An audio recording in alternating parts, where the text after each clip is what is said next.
Si vous nous rejoignez, merci de votre fidélité. Bienvenue, mesdames et messieurs, voici les titres de votre journal. Le gouvernement guinéen pense à la gestion des déchets solides pendant la saison des pluies. Une importante réunion vient de se tenir sur la question à la primature. C'est un comité interministériel pour échanger autour des solutions concrètes avant les grandes pluies. La réalisation des infrastructures routières redonne de la lumière à Conakry. À Bambeto, comme dans les rues de Kaloum, les citoyens circulent désormais la nuit en toute sécurité et en toute confiance. Des avancées majeures qui font le grand format de ce soir avec Alpha Isiagaba. Lutte contre la pauvreté et l'insécurité alimentaire en zone rurale. Le programme alimentaire mondial déploie ses efforts dans la préfecture de Kérouané. Plusieurs actes sont posés pour aider les ménages vulnérables. On fera le point tout à l'heure avec Diamo Kaba. Voilà pour le sommaire. Bonsoir à tous. Tout d'abord, le Premier ministre, chef du gouvernement, a reçu les cadres des ministères de l'énergie, de l'économie et des finances. La rencontre a permis d'échanger autour d'un accord de financement récemment conclu avec la Banque mondiale. Cet accord d'un montant global de 210 millions de dollars, dont 10 millions en dons, vise à soutenir le secteur de l'eau et de l'assainissement en Guinée. Au sortir de l'audience, le ministre de l'énergie s'est prêté aux questions de la presse. On l'écoute au micro de Ousmane Bangoura. Vendredi, le conseil d'administration de la banque a approuvé un financement à hauteur de 210 millions de dollars, dont 10 millions en dons. Et ce projet permet de résoudre une question de justice sociale. Comme vous le savez, le chef de l'État, le président général Mamadi Doumbouya, a clairement dit que la question de l'eau était une priorité. Parce que la transition, avant tout, elle est sociale. Et qui parle d'eau, c'est un produit social. Et travailler de concert avec les partenaires techniques pour trouver une solution face à ce épineux problème que nous connaissons tous dans la capitale, mais aussi à l'intérieur du pays, est un goût de soulagement. Donc nous sommes venus discuter avec le PM pour voir quelles sont les autres activités à mener, notamment des questions administratives, aussi des questions liées au CNT, parce que après la signature de l'accord, il faut passer par l'approbation au Conseil national de la transition, mais aussi la Cour suprême. Ça va aussi être promulgué par le chef de l'État. Donc nous avons parcouru un peu tous ces aspects, mais ensuite il a félicité l'équipe qui a travaillé durant ces 2 dernières années à l'aboutissement de ce projet. On reste encore à la primature où se sont tenus, je le disais au sommaire, les travaux sur la professionnalisation de la gestion des déchets solides. Cette réunion avait pour objectif d'évaluer les mesures concrètes, non seulement auprès des collectivités, mais aussi auprès des prestataires. Il s'agit à la fin d'apporter des solutions immédiates avant l'arrivée de la saison des pluies. Ousmane Bangoura. Au Palais de la Colombe, la problématique de la gestion des déchets solides est un débat. Ici, cabinet du Premier ministre, chef du gouvernement Amadou Ouriba et l'ensemble des parties prenantes se concertent avant l'arrivée des premières pluies. L'objectif est d'évaluer les mesures les plus urgentes à mettre en œuvre tant auprès des collectivités que des partenaires afin d'apporter des solutions durables. L'assainissement de la ville de Conakry tient à cœur le chef de l'État, le général Mamadi Doumbouya. Et le Premier ministre en a fait un cheval de bataille. Nous avons également d'autres démarches à faire. Il s'agira dès la semaine prochaine de tenir la deuxième rencontre avec les présidents des délégations spéciales de Conakry, les 13, pour encore voir les moyens mis à leur disposition, comment rendre plus efficace et efficient, n'est-ce pas, les travaux, mais également essayer de voir comment il faut améliorer davantage et comment il faut, n'est-ce pas, procéder à l'intercommunalité des différents efforts. Nous voulons effectivement que ces communes travaillent, mais nous voulons également aborder la problématique des PME à la base. Parce qu'il faut noter que l'assainissement, c'est toute une chaîne. La précollecte avec les familles, il y a également des jeunes qu'on appelle ZTT, autrement des jeunes de transit également. Il y a le transport ou le transfert jusqu'à la décharge. L'assainissement de la ville de Conakry reste une des priorités du chef de l'État, général Mamadi Doumbouya. Au terme de ce conclave, Le président du comité interministériel pour la professionnalisation de la gestion des déchets solides a invité les acteurs au respect de cette instruction présidentielle. Dans l'actualité encore, l'ambassadeur du Royaume-Uni est en fin de mission en Guinée. Il a fait ses adieux ce matin au ministre des Affaires étrangères, le chef de la diplomatie guinéenne, qui a juste après reçu le nouvel ambassadeur de Cuba, venu présenter les copies figurées de ses lettres de créance. Cette série de rencontres s'est poursuivie avec le Fonds des Nations Unies pour l'enfance, qui annonce l'arrivée d'une nouvelle représentante dans notre pays. Le condensé de cette journée d'audience avec Makeme Donzo. Au terme d'une mission diplomatique bien remplie en Guinée, l'ambassadeur du Royaume-Uni fait ses adieux au ministre des Affaires étrangères.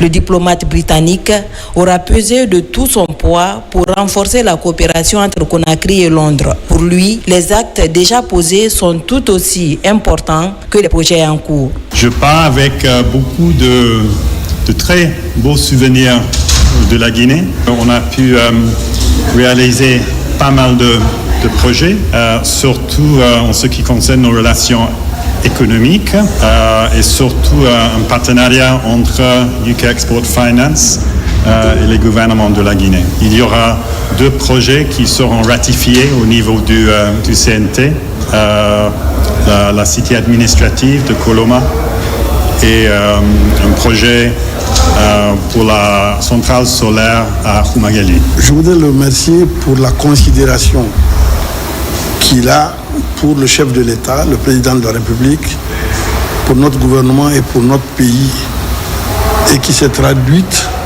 par la considération de tout son pays vis-à-vis de la Guinée. Donc, je l'ai rassuré que la Guinée va aller normalement vers la vision du chef de l'État, et nous voulons avoir un pays apaisé, et c'est le cas de le dire maintenant, un pays qui profite de ses richesses naturelles, un pays qui tend la main à la communauté internationale dans le cadre de la réciprocité et du respect mutuel. Une feuille d'audience bien remplie du ministre des Affaires étrangères qui reçoit également le nouvel ambassadeur de la République de Cuba. Voilà 4 ans que ce pays historiquement ami n'avait pas d'ambassadeur en Guinée. Et cette remise des copies figurées a une saveur à la fois diplomatique et historique. Depuis quelques années que nous n'avons pas ici un ambassadeur pour continuer et à très haut niveau comme toujours après l'établissement des relations diplomatiques entre nos 2 pays, avec une présence toujours des médecins, des diplomates, des fonctionnaires d'autres matières ici dans votre pays. Alors c'est mon boulot à partir de ce moment que j'ai eu un très chaleureux accueil de votre ministre des Affaires étrangères, et je pense qu'on va commencer à travailler. L'arrivée aux responsabilités du chef de l'État, du président, son Excellence le général Mamadi Doumbouya, rassure encore nos partenaires cubains qui ont décidé d'envoyer un ambassadeur. Et donc, nous avons passé en revue toutes les anecdotes, toute l'histoire des relations entre la Guinée et Cuba. La visite du président Fidel Castro Rousse ici en Guinée, où nous étions à l'université, et c'est nous qui l'avons reçu. Et nous avons passé tout cela en revue. Je lui ai dit que lui, ici en Guinée, il est notre frère. Cuba et la Guinée se sont donné la main pour aider les autres pays à se libérer du colonialisme. Donc nous devons continuer la même lutte, mais cette fois-ci pour nous libérer du sous-développement, pour nous libérer de toutes les tares socio-économiques. Avec le directeur régional Afrique de l'Ouest et du centre de l'UNICEF, il était question d'annoncer l'arrivée d'une nouvelle directrice pays. L'institution exprime sa satisfaction de collaborer avec les autorités guinéennes et désire renforcer ce partenariat. On a échangé sur comment renforcer davantage la coopération UNICEF-Guinée. pour que nous ayons beaucoup plus. Ce qui est déjà obtenu, les acquis sont énormes, mais il faut renforcer davantage parce que ce gouvernement, celui-ci, est un gouvernement qui travaille pour accélérer les progrès. Ces multiples audiences prouvent à suffisance l'ouverture de notre pays au monde. Cette ouverture est d'ailleurs la principale priorité du ministre des Affaires étrangères, Dr Maurice Sanda Kouyaté.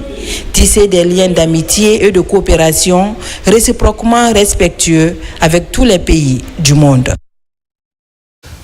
La Guinée vers le Forum international des secrétariats généraux du gouvernement. La rencontre aura lieu du 9 au 11 avril prochain. A pour enjeu principal de vulgariser les bonnes pratiques administratives. À Conakry, les autorités mettent la dernière main aux préparatifs. Au même moment, les délégations continuent de rallier la capitale. Une équipe de Congolais était même ce matin dans les locaux du secrétariat général du gouvernement pour une immersion. Abakar Diaby et Morla Issouma. La Guinée s'apprête à abriter le Forum international des secrétariats généraux du gouvernement, prévu du 9 au 11 avril 2025. Déjà dans la capitale Conakry, l'heure est au dernier réglage. Les représentants des 13 pays concernés commencent déjà à rallier Conakry. Le président de la République, dans sa vision, place la refondation de l'État au centre de ses préoccupations.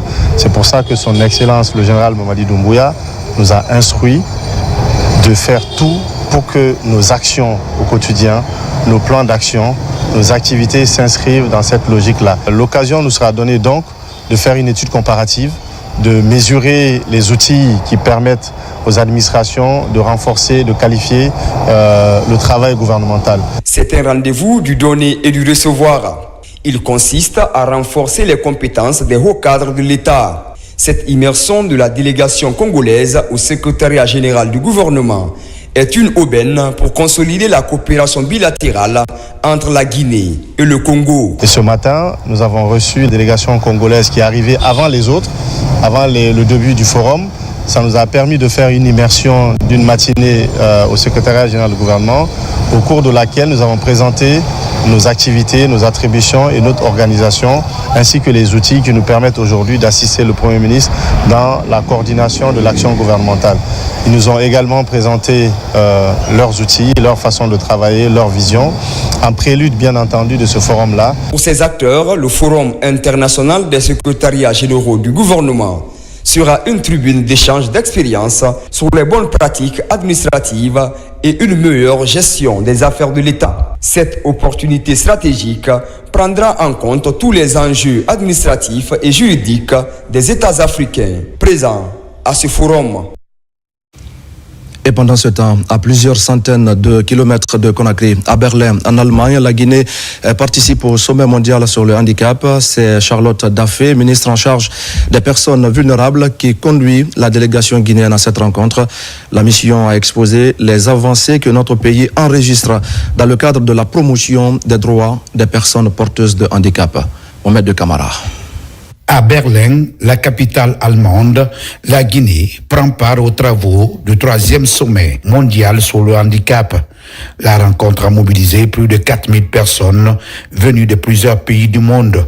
À ce sommet, l'accent a été mis par la ministre en charge des personnes vulnérables sur les avancées significatives en matière de la promotion du handicap en Guinée. La Guinée se réjouit de participer à ce sommet mondial dont l'urgence nous interpelle aujourd'hui sur l'application de la Convention des Nations Unies relative aux droits des personnes handicapées. Donc la Guinée, pendant ce sommet, a fait un état des lieux des avancées enregistrées dans le pays, mais aussi parler des défis. Ce qu'il faut retenir, c'est qu'il y a une volonté politique derrière.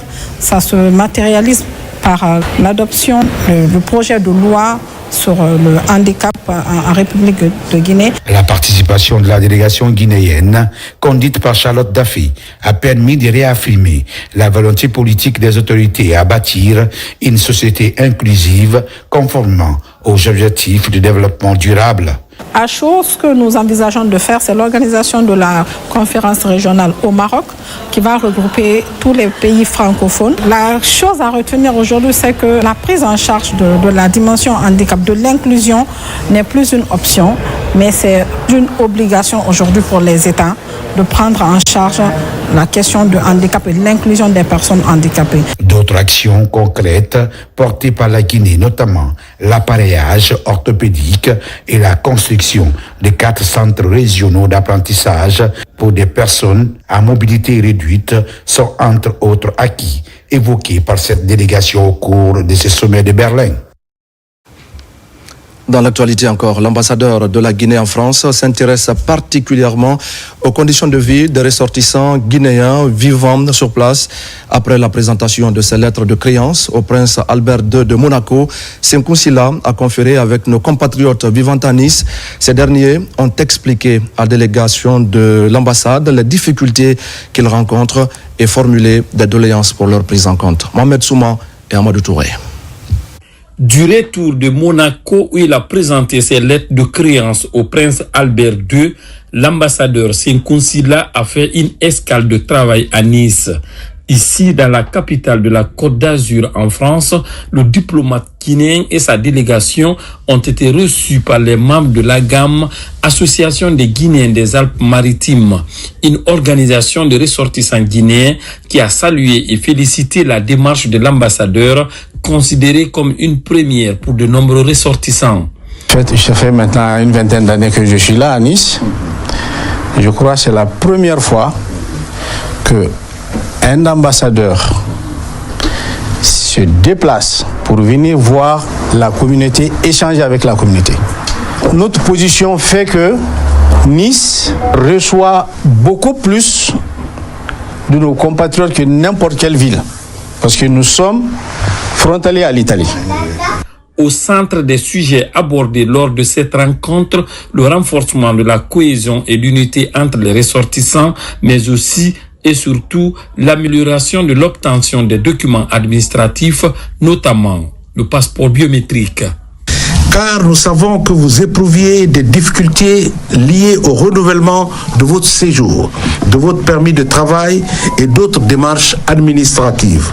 Nous vous rassurons que nous sommes à pied d'œuvre pour que ce projet, avec votre soutien bien entendu, se concrétise dans les meilleurs délais. Qu'un quota de 50 places est accordé encore une fois aux ressortissants de Nice devrait être mis à l'actif du chef de l'État, son Excellence le général Mamadi Doumbouya. Cette rencontre a abordé plusieurs autres préoccupations liées au quotidien de ces ressortissants, comme les problèmes de logement, de documents administratifs pour les sans-papiers, des doléances prises en compte par l'équipe de l'ambassade qui s'engage à explorer des pistes de solutions. Dans l'actualité également, je le disais tout à l'heure au sommaire, les infrastructures routières réalisées ou en cours de réalisation continuent de donner fière allure à la capitale guinéenne. Nous allons braquer ou rebraquer nos projecteurs ce soir sur l'échangeur de Bambeto et sur les rues de Kaloum. Une fois la nuit tombée, on va le voir ensemble tout à l'heure, il est désormais facile de circuler en toute confiance et en toute sécurité. Partout, les rues sont illuminées par des éclairages publics, des avancées majeures dont se réjouissent les citoyens de Conakry. C'est le grand format de ce soir avec Alpha Isiagaba, Hadja Sona Diallo et Abdul Karifa Keita. Ici, nous sommes sous le tunnel de l'un des plus beaux chantiers de la République. L'échangeur de Bambeto attire déjà l'attention des passants. Selon les techniciens que nous avons trouvés sur place, les travaux sont presque terminés. C'est ça le CNRD, c'est ça la refondation. L'infrastructure est impressionnante. Dans moins de mois, l'échangeur de Bambeto sera totalement ouvert à la circulation. Déjà, ces jours, c'est la course contre la montre pour respecter le délai contractuel. Des ouvriers seraient les jours et nuits pour les travaux de finition. Les bretelles ont presque toutes reçu leur dernière couche de bitume. Les travaux s'accentuent en ce moment sur les trottoirs séparant les deux voies et quelques travaux de bitume sur le pont supérieur, long de 261 mètres. Le travail a beaucoup évolué. Si vous remarquez, dans le mois passé, maintenant, il y a une différence. Quand vous regardez au niveau des goudrons, c'est ce qu'on appelle le crossage. Et il y a une première course, il y a une deuxième course. Aujourd'hui, nous sommes dans la troisième course. Et deuxièmement, on est en train de faire le trottoir, c'est-à-dire que c'est séparer les voies. Le centre qui est là, c'est pour la première fois que ça a été réalisé en Guinée. Alors nous devons respecter et c'est un bien commun. Aujourd'hui, on est très heureux de constater le grand changement qui a été effectué par le grand bâtisseur, le général Mamadi Doumbouya. Bambeto hier et Bambeto aujourd'hui, c'est comme la nuit et le jour. L'image de Bambeto à ce jour où nous parlons, grâce aux travaux réalisés par le général Mamadi Doumbouya depuis son arrivée le 5 septembre avec son gouvernement, nous sommes très heureux de constater que Bambeto est devenu la vitrine de la Guinée. L'Aix-le-Prince, l'autre vitrine de la Guinée. Voilà l'une des ambitions du CNRD. Depuis le début des travaux de cet imposant échangeur, des emplois ont été créés et le chantier a enregistré une forte adhésion des communautés. Aujourd'hui, les jeunes de Bambeto, beaucoup de personnes ont profité de l'employabilité aujourd'hui dans cette construction. Les jeunes sont contents et fiers aujourd'hui de la réalisation. Et beaucoup de jeunes aujourd'hui ont profité de cette occasion pour travailler, diminuer cette délinquance juvénile qui vivait dans les ghettos, qui ne travaillaient pas. Et beaucoup de gens maintenant ont profité, ont bénéficié de ce travail.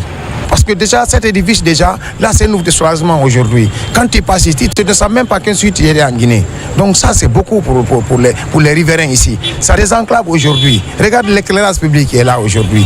Et avant, en Bambeto, quand ils venaient ici, c'était que des débauches ici. Mais aujourd'hui, il y a un changement total. Donc ça, nous remercions son Excellence et nous demandons encore de plus. De Bambeto, nous prenons la direction de Kalouma, le centre administratif. Au niveau du palais du peuple, la passerelle estampillée branding national. Une passerelle moderne qui comporte des ascenseurs pour les personnes à mobilité réduite. Signe d'inclusion des autorités du CNRD. Dans les rues de Kaloum et les avenues, il est désormais facile de circuler en toute sécurité. Cet éclairage public, nous avons tellement pu. Je suis vraiment content de cela. Les gens roulent ici à 24 heures du temps. Il y a la sécurité. Et puis, il y a les territoires aussi qui sont tellement propres. On remercie le président pour cette occasion-là. Très contente de l'éclairage. Vraiment, il y a la sécurité actuellement. Ce n'est pas comme avant. Les enfants s'amusent très bien. Et vraiment, 24 heures sur 24 heures, il y a l'éclairage. Tout se passe bien ici. On est en sécurité. Les rues sont aménagées. C'est très propre aussi. Le développement passe forcément par la construction des infrastructures sociales de base. Le CNRD l'a vite compris. À ce jour, de vastes chantiers sont ouverts ça et là pour le bien des Guinéens. Avec la vision du président Mamadi Doumbouya, la capitale Conakry change progressivement de visage et devient plus moderne et attrayante.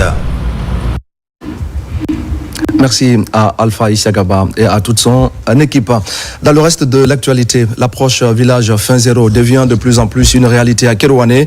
Plusieurs actes sont posés dans les zones d'intervention pour lutter contre la pauvreté et renforcer la sécurité alimentaire. Une tournée de supervision est organisée pour encourager cette politique de promotion rurale. Toumani Siré Diallo et Yamokaba. Dans la savane guinéenne, précisément à Kerouané, les villages de Bodou, Bananko et Farabana sont choisis pour combattre l'insécurité alimentaire. L'approche village fin zéro du programme alimentaire mondial fait du chemin. Un engagement au service de l'éducation à l'alimentation afin de maintenir les enfants à l'école à travers la mise en place d'une cantine scolaire et le développement de l'agriculture familiale. C'est un programme très avantageux pour nous. Avec ces différentes pistes explorées, nos vies ont complètement changé. Nous disons merci au PAM et Koika. Partout, la collaboration affiche ses effets. Ces cadres de vie rurale améliorés, une aubaine pour l'Agence coréenne de coopération internationale Koika, en partenariat avec le programme alimentaire mondial. Sur le terrain, une visite guidée pour s'enquérir des résultats satisfaisants. L'institution très réconfortée renouvelle son attachement auprès du gouvernement guinéen dans son combat au quotidien contre l'insécurité alimentaire. La mission est venue pour s'enquérir des réalités des villages fin zéro et savoir les équipements qu'ils ont donnés, à quoi ça servi dans les communautés et est-ce que réellement les communautés s'en servent et quelles sont vraiment les retombées de ces équipements. Zero hunger. With WFP, we support WFP is Koika. De plus, c'est le nom Zero Hunger Village qui veut dire village fin zéro. J'ai vu vraiment que ce n'est pas seulement le nom, mais c'est vraiment une réalité qu'on peut faire les villages fin zéro. Dans ces différentes zones d'intervention, PAM et Koika renforcent leur coopération à travers le programme intégré fin zéro. Résilience, nutrition, développement des cantines scolaires et l'accès au marché des communautés sont des axes priorisés pour booster l'économie rurale. À cela s'ajoute la promotion de la pisciculture et l'accompagnement de la sécurité alimentaire des personnes les plus vulnérables. Et on va parler maintenant de cette tournée de la Confédération nationale des professionnels de la pêche en Guinée. À Bofa et à Kamsar, la CONAPEG apprécie avec les différents acteurs les améliorations qui interviennent dans le secteur de la pêche.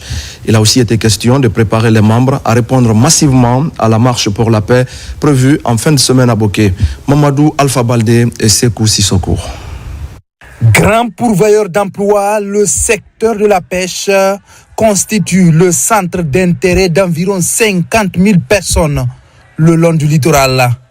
Ces 3 dernières années, de nombreuses réformes et appuis ont permis d'améliorer de façon considérable les conditions de travail sur toute la chaîne de valeur. À Taboria, Koukoudé et Kamsar, la Confédération nationale des professionnels de la pêche en Guinée échange avec les acteurs du secteur. On est en train d'accompagner aujourd'hui ces femmes pour la construction de ces centres de fumoir. Aujourd'hui, il y a le projet Kunki, la construction de 8 débarcadères modernes.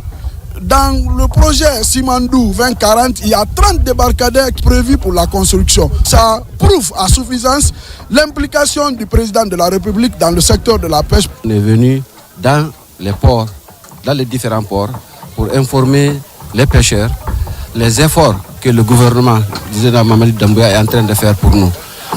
Pour montrer que on est satisfait, il faut qu'on réponde massivement à l'invitation du 11-12 à Boké. À l'occasion de la prochaine marche de reconnaissance des acquis du CNRD à Boké, la CONAPEG invite ses membres à une grande mobilisation pour encourager les autorités à poursuivre les investissements dans ce secteur stratégique. On a eu beaucoup d'appui ces derniers temps. Franchement, le travail s'est beaucoup amélioré. Aujourd'hui, nous sommes satisfaits du travail que le président a fait pour nous. Nous le soutenons. Nous faisons la différence entre nos conditions de travail il y a encore quelques années et maintenant. Toutes les femmes sont contentes, le travail se déroule à merveille, nous sommes derrière le chef de l'État. Dans l'ensemble des débarcadères visités par la mission, pêcheurs et mareyeuses expriment leur satisfaction et réaffirment leur ferme soutien aux actions de développement amorcées par le président de la République. Et puis le programme Wenkeli Tribunal Universitaire vient d'être lancé. C'est une initiative de la Jeune Chambre internationale Conakry Renaissance. L'objectif est de renforcer les capacités des étudiants guinéens à développer leur propre potentiel et à se former davantage. Sona Sagno. Le programme Wenkeli Tribunal Universitaire est conçu pour offrir aux étudiants guinéens une variété d'opportunités afin d'explorer et développer leur potentiel. L'initiative est de la Jeune Chambre internationale Conakry Renaissance. Ce programme n'est pas un simple concours de plaidoirie, ce n'est pas un jeu d'éloquence ou un spectacle d'apparat.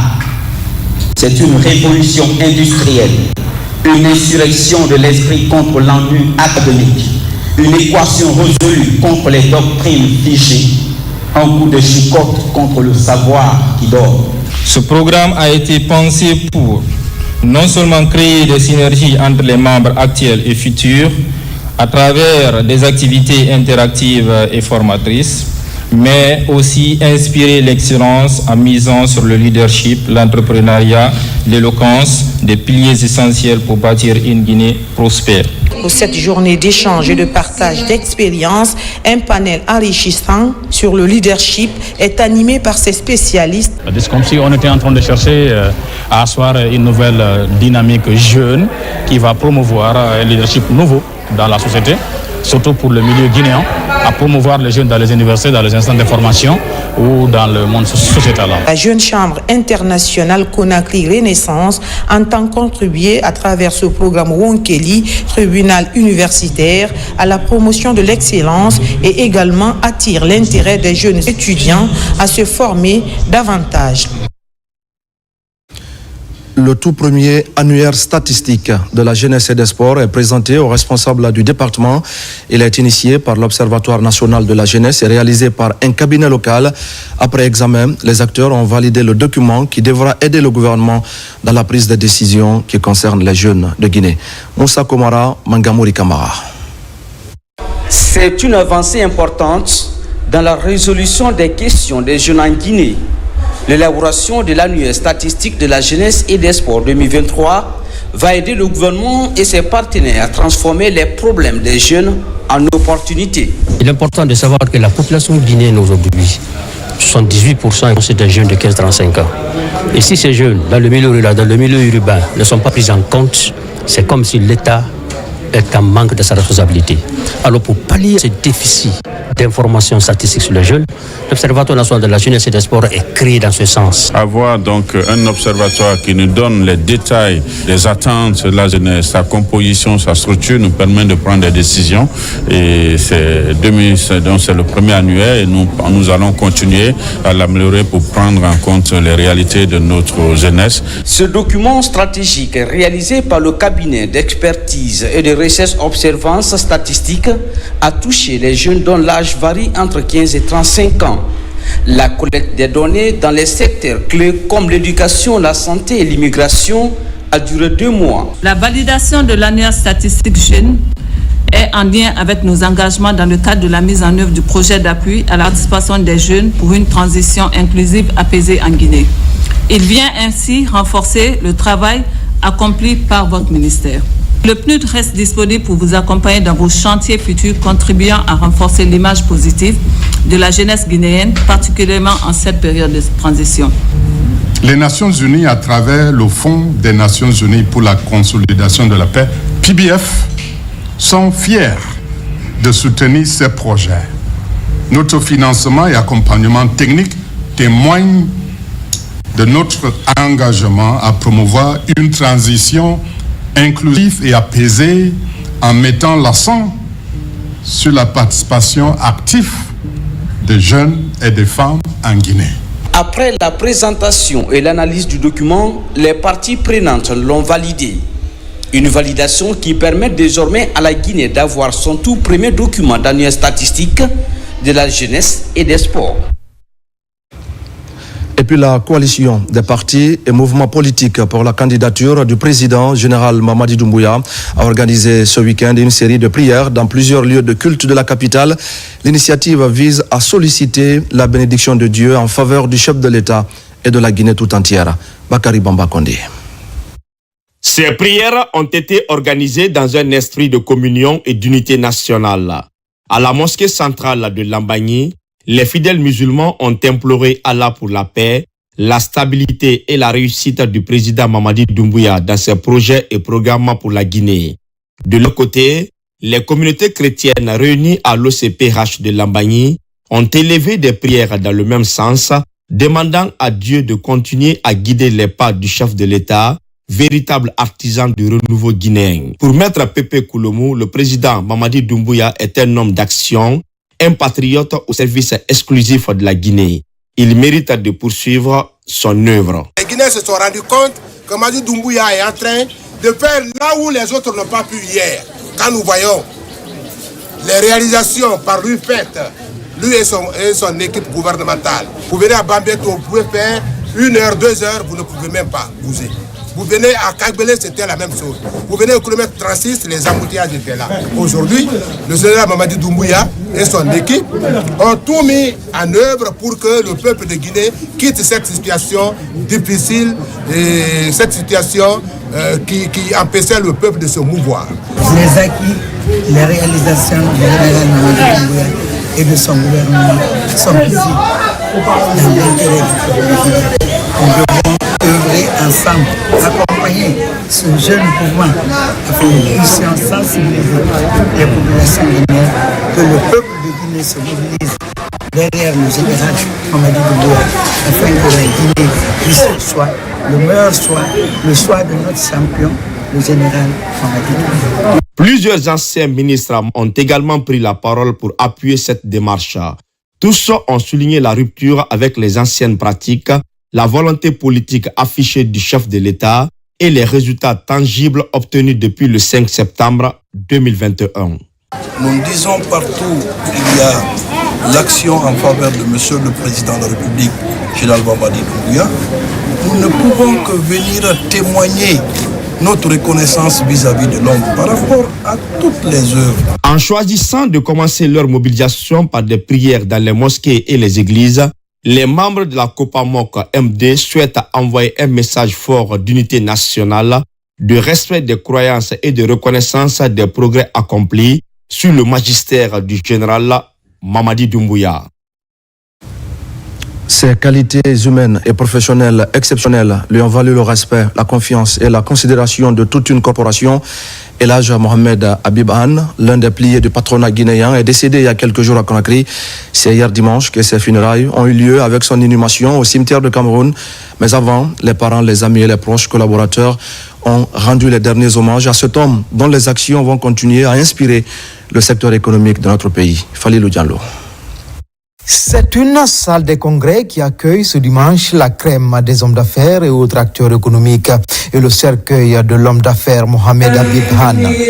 Papa pour les intimes, recouvert du tricolore national pour service rendu à la nation. Le cercueil est exposé sur l'estrade en face d'un public dominé par la tristesse et l'émotion, une salve de témoignages. Des témoignages faits par ceux qui ont côtoyé cet homme qui a incarné des valeurs durant son séjour sur terre. Papa Han a été effectivement le fils de son père. C'est avec son père que nous avons créé le patronat guinéen. Et Papa Han a suivi le chemin de son père jusqu'au dernier jour de sa vie. Cette cérémonie funéraire est organisée par la Confédération générale des entreprises de Guinée, dont le défunt était un des vice-présidents. La CGGI a rendu un hommage à ce pilier du secteur privé guinéen.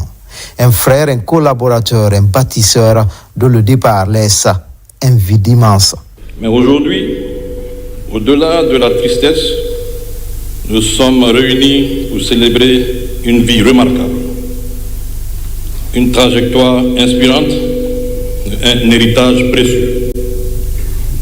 Elhadj Habib Han n'était pas seulement notre vice-président chargé des professions libérales. Il était un homme de vision, un défenseur infatigable des valeurs éthiques dans l'entrepreneuriat.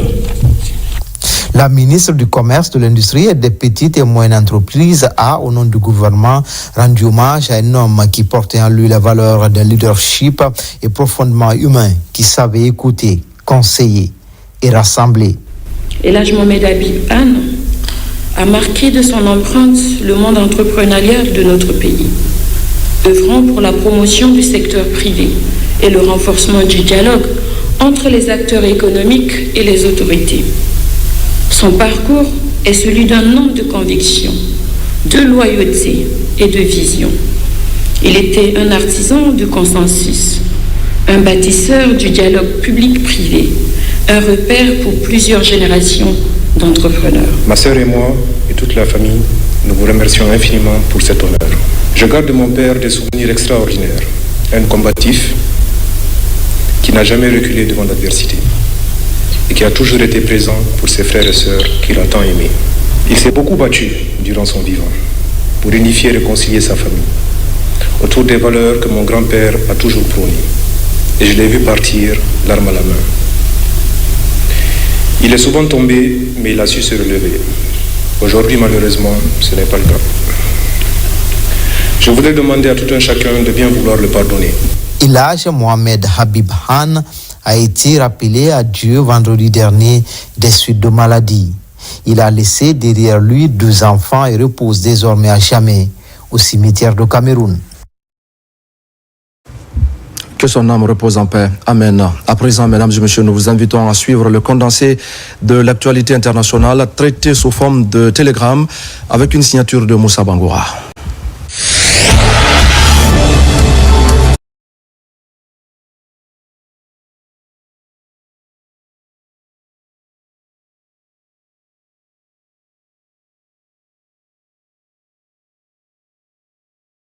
Dans l'augmentation des droits de douane décidée par le président américain. Du coup, les investisseurs anticipent des hausses des prix dans quasiment tous les secteurs. Des plantes pour produire de l'énergie électrique. L'expérience a été démontrée en République du Congo. C'est le défi que s'est lancé ce chimiste congolais. Il a développé un procédé qui vient transformer l'énergie dégagée naturellement par des plantes en électricité de haute intensité.